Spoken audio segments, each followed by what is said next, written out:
g of x is equal to x to the power 4 plus x cubed minus 7x squared plus 8x minus 48 over x squared plus x minus 12, where x is greater than 3 and it's a real number. Given that that is equal to x squared plus a plus b over x minus 3, we need to find the values of the constants a and b. So I'm going to first do some algebraic division. I want to find how many times does the x squared plus x minus 12 go into the numerator. Because I can see it's an improper fraction, because the highest power on the numerator is 4, the highest power on the denominator is squared. So it's clearly an improper fraction, so we can do some algebraic division. The x squared into the x to the power 4 goes x squared times. Multiplying this back through, x squared times x squared is x to the power 4. X squared times x is x cubed. And x squared times minus 12 is minus 12x squared. And then we're going to take that away.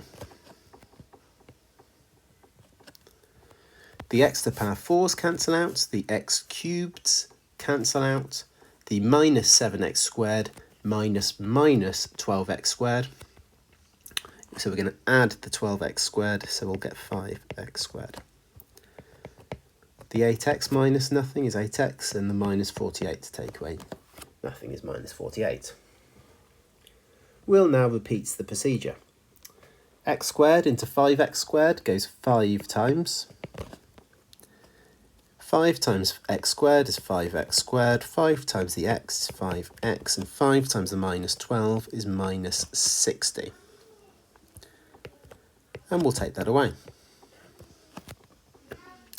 The 5x squareds cancel out, the 8x minus the 5x is 3x, and the minus 48 minus 60, so that's going to plus 60.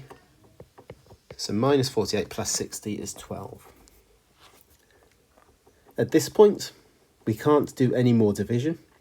X squared will not go into the 3x plus 12.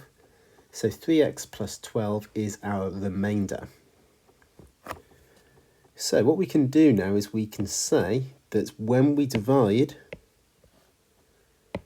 our quartic divided by the quadratic, the whole parts that we get is x squared plus 5. And then we still have a remainder of 3x plus 12. The remainder still needs to be divided by the x squared plus 12 minus, so x squared plus x minus 12. Right, all I need to do now is try to simplify this fraction a little bit more, because I can do some factorising. So the two terms at the front there we'll leave alone, the x squared plus 5. The 3x plus 12 will become 3 lots of x plus 4. The denominator, the x squared plus x minus 12, will become x plus 4 times x minus 3. And now we can see that the x plus 4's cancel out. And we get the answer that we needed to show, which is x squared plus 5 plus 3 over x minus 3. We can see that this matches up with what we needed to show. So we can say that a is 5 and b is 3. Let's now move to part B of this question. Hence, or otherwise, find the equation of the tangent to the curve with the equation y equals g of x at the point where x equals 4. Given our answer in form y equals mx plus c. So, tangent. So we want to differentiate to get our gradient function. So, if g of x is equal to x squared plus 5 plus 3 over x minus 3, I could write it like this to help me to differentiate it. I can say g dash of x is 2x. So the x squared differentiates to be at 2x. The 5 will differentiate to be 0. Then we will have minus 3, x minus 3 to the power of minus 2. So that's our gradient function. I want to find when x is 4.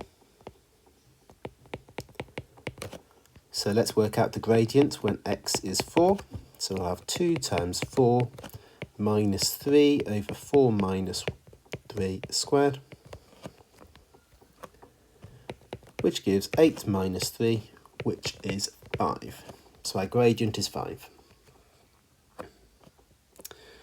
So y equals 5x plus c.